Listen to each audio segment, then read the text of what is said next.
तसे ब्लॉग माझे थांबूनच आले आहेत. खूपच उशिरा ब्लॉग टाकते आहे, कारण माहेरी गेल्यानंतर मला काही ब्लॉग टाकणं जमलं नाही. काय काय मजा मस्ती केली तेही मला तुमच्यासोबत शेअर करणं जमलं नाही. म्हटलं चला आता सुट्टी संपून घरी आलोच आहोत तर तुमच्यासोबत शेअर करावं. माहेरी गेल्यानंतर आम्ही सर्वजण गेलो होतो मूवी पाहायला. राजा छत्रपती मूवी पाहायला गेलो होतो. राजा शिवाजी छान आहे मूवी. रितेश देशमुख सरांनी छान काम केलं आहे त्यामध्ये.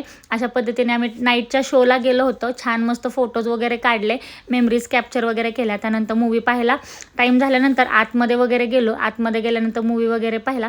छान आहे मूवी, मुलांनाही आवडला, एन्जॉय केला मुलांनी. लेट नाईट झालं होतं. येताना सगळे असे भूतांनी म्हणजे भूतासारखं रस्त्याने एकटेच चालत होतो आम्ही एकटेच होतो. पण खूप जण असल्यामुळं आम्हाला भीती वाटली नाही घरी यायला. त्यानंतर त्या दिवशी दिवसभर ही खूप सारी मजा मस्ती केली. आम्ही पत्ते वगैरे खेळले, खूप मजा आली. हा आहे मी ज्या दिवशी माहेरला गेले होते त्या दिवशीचा हा ब्लॉग, त्या दिवशीचाच हा ब्लॉग आहे. मला टाकणं जमलं नाही. म्हटलं चला माहेरावरून आले आहे आता तर तुमच्यासोबत शेअर करावं. चला तर मग बाय, भेटू पुढच्या व्हिडिओमध्ये.